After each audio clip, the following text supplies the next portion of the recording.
Umqeqeshi weMamelodi Sundowns uManqoba Mnqithi uthe izikhundla zibalulekile ngesikhathi ebuza ukuthi usathatha izintambo kuRhulani Mokwena ngokusemthethweni yini ngemuva kwezinguquko ezinkulu eqenjini lezobuchwepheshe ngesikhathi sokuphela kwesizini eClough Cup.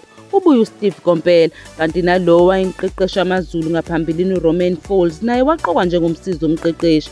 Mnqithi ushiya izintatheli zimangele ntambama ekhuluma ngesikhathi sokwethula kwe-M10 8 le ndoda ena-53 imile kwelokuthi indlela ebizwa ngayo izidlangalaleni ayibalulekile. Kumele sisuke kulo mkhuba wokuthatheka ngezikhundla bafo. Lokhu kubulala izwe lethu ngezindlela eziningi. Izikhundla akuyona into ebalulekile kakhulu kusho Mnqithi. Ngokubona kwami isikhundla sisezingeni eliphansi kakhulu lobuholi. Okubaluleke kakhulu izinga lokuwina kukho konke okwenzayo futhi angiyena umlandeli wezikhundla futhi angiphatheki kabi uma ngibona lonke lolu shintsho ngoba kuyafana. Ezweni lethu sinezikhundla namagama ahlukene. Mhlambe kusasa nami ngizothola isikhundla esisha futhi ngijabule noma ngisicasukele ngesinye isikhathi. Kodwa isikhundla ngokujwayelekile kumina asisho lutho uma umsebenzi ungakaqali. Ngokusho kwabanye ababhali bathi into yokuqala okumele ukhathazeke ngayo njengomholi ukuwina nokusebenzela isikhundla. Uyayithola yini imvume yokuhola kulabo obaholayo futhi imvume uzoyithola kuphela uma umuntu ekholelwa kuwena njengomholi